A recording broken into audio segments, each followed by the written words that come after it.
When people think about the Victorians, they usually imagine a world of strict manners, stiff clothing, and moral restraint.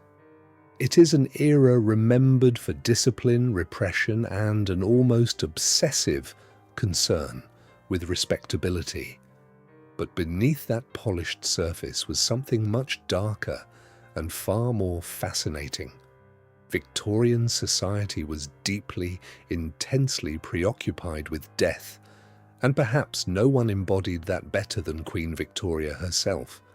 Victoria, who ruled Britain from 1837 to 1901, turned personal grief into a public identity.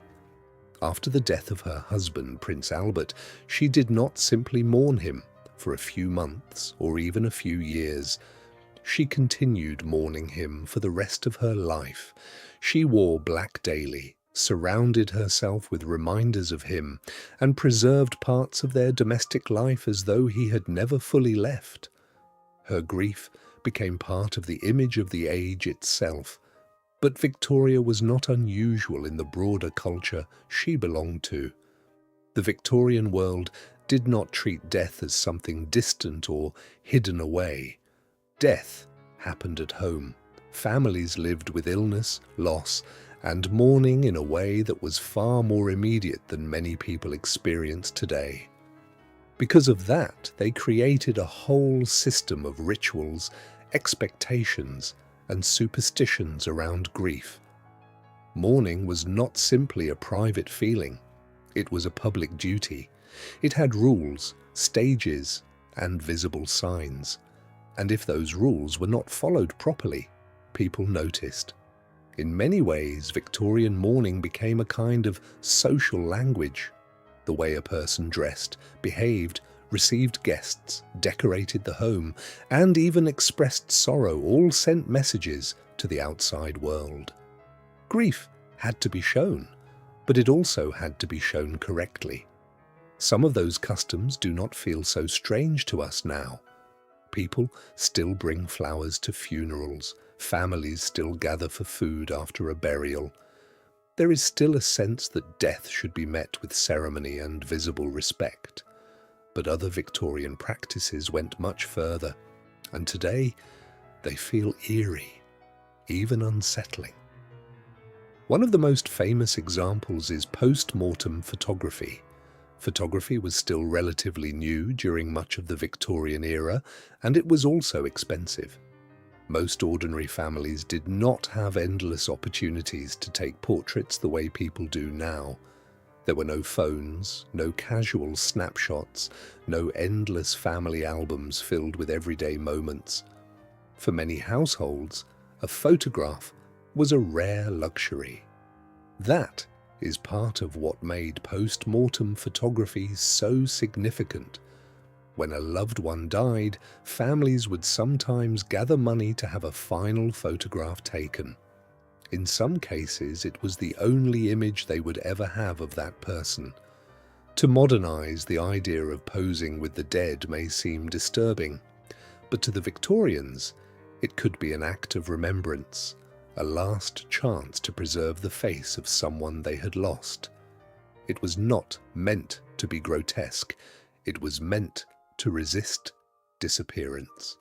Mourning clothing was another major part of Victorian grief, especially for women.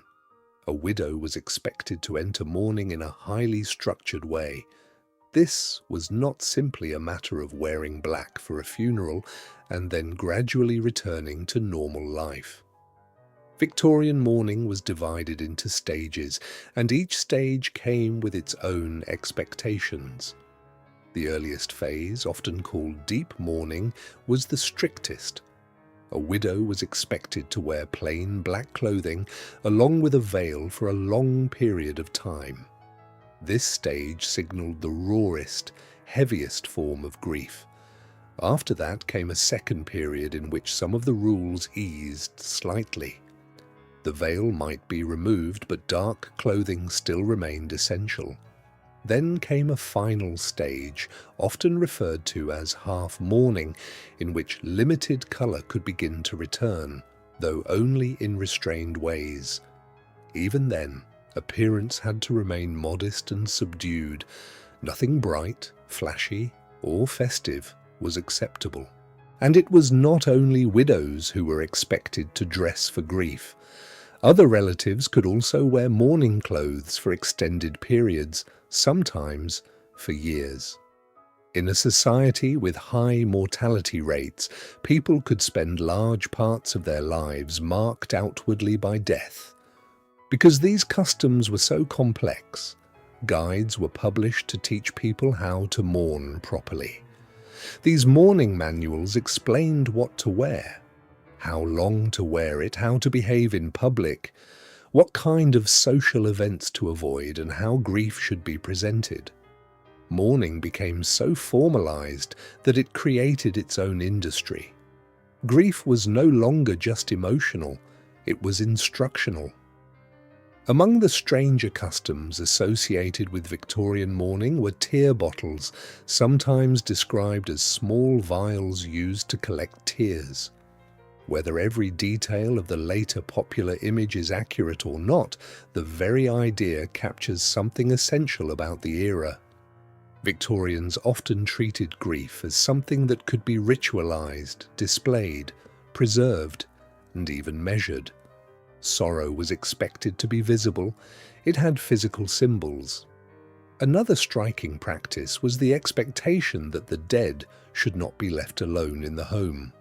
If a body was laid out there before burial, someone was expected to remain nearby. Part of this was emotional and ceremonial, part of it was practical, and part of it reflected deeper fears. Death in the Victorian imagination was not always cleanly separated from life.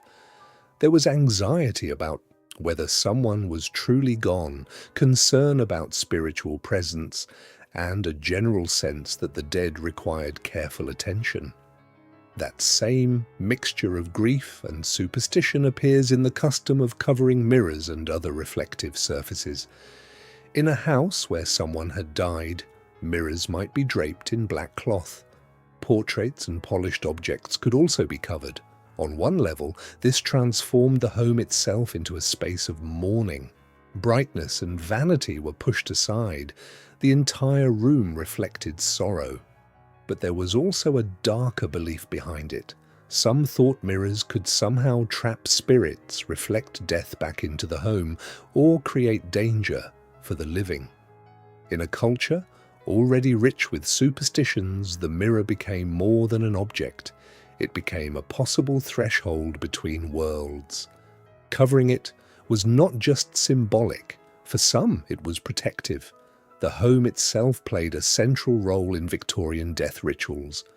Today, many people encounter death in hospitals, funeral homes, or managed professional spaces. For Victorians, that distance often did not exist.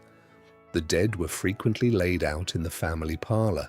Friends, neighbours, and relatives would come directly into the home to pay respects. The body remained part of the domestic setting until burial. This made death far more physically present. It was not hidden away behind institutional walls. It was part of everyday reality, occurring in the same space where the person had eaten, spoken, and lived. Flowers also became deeply associated with mourning, but their purpose was not always purely sentimental. In an era before modern embalming was fully developed and reliable, flowers helped conceal the smell of decay, especially when bodies remained in the home for wakes and viewings.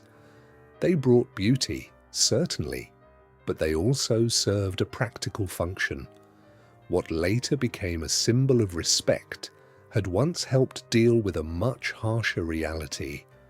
Then there was mourning jewellery, one of the most intimate and unsettling traditions of all. Victorians often wore jewellery containing hair from the deceased. A lock of hair could be woven into rings, necklaces, brooches, or lockets. To us, that may sound macabre. To them, it was deeply personal. Hair did not decay the way other parts of the body did. so it became a lasting, physical trace of the dead. Wearing it allowed the mourner to keep a piece of that person close. These items were not random keepsakes. They often carried symbolism in their design and materials. Different stones, colors, and finishes could suggest different kinds of loss. Grief had an aesthetic language, and jewelry became one more way to speak it. The Victorian era was also full of death-related superstitions. Clocks were sometimes stopped at the moment of death. Bodies were carried out feet first, so the spirit would not be tempted to return into the house. Mirrors were covered to prevent spiritual danger. Even family photographs might be turned face down. These actions may seem irrational now, but they reveal how death was understood at the time, not as a sterile event, but as something active, mysterious, and potentially contagious in a spiritual sense. Burial practices changed too.